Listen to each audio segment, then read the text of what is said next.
There are a lot of misconceptions around the postpartum period. The idea that motherhood should look perfect, that it's easy, that it's normal to feel elated and happy and not normal to feel sadness and guilt. It is a real struggle. It's not like social media depicts. Being at group allows those moms to express what's really going on in their lives.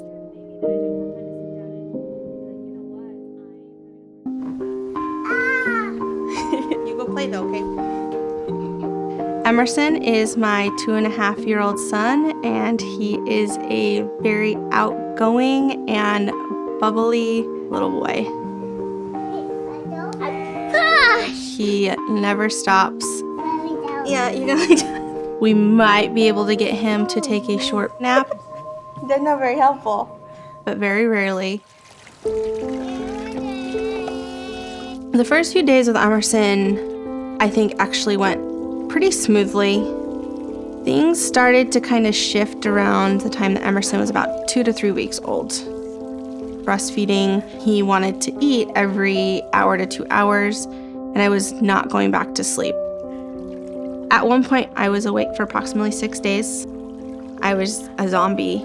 I could barely function, and I just felt like a complete failure as a mom. My brain would go into that mindset of, I'm done, I want to be dead.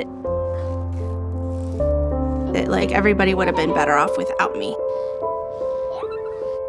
This was Emerson's first fall festival, and we'd attempted to go earlier in the day, but I was just having a horrible day. I have, a good smile on my face, but I was miserable. Ready, go. Go get Daddy. Hey, bud. My husband, Bill, had done some research and found the Dignity Health Pregnancy and Postpartum Support Group. Yeah. Okay. Good job. See you later. Going to that Wednesday support group helped me understand and know that I wasn't alone. All right, so let's go ahead and get started. I thought today we would talk about how you've grown since the first time you came. As a mother who has experienced a perinatal mood and anxiety disorder, I have a more personal connection to these moms. I know what they've experienced. People had told me that you'll know what to do. No, I still don't know what to do with her. Talking about it is an essential part of the healing process. As soon as one mom shares, hopefully as we keep coming, it's going to get better. You can almost see the tensions decrease. That's a sense of validation for the new moms who were feeling guilty and beating themselves up about how they were feeling. Just getting out of bed was hard. It was weeks that I couldn't do laundry or dishes, and I'm home all day. What am I lacking? What would you say to them? What advice would you give? I am awful at asking for help. Even to this day, I can say I'm really bad at it. But that's one thing I had to majorly learn how to do. I wouldn't be alive if I didn't have help. Gia is probably a lifesaver. There are very few people that have probably stuck through the whole process. I was lucky that first day I was the only person that showed up until towards the end. To even imagine the road that was ahead at that point is kind of scary. Because of her, I was able to stay here and be a mom to my kids and a wife to my husband.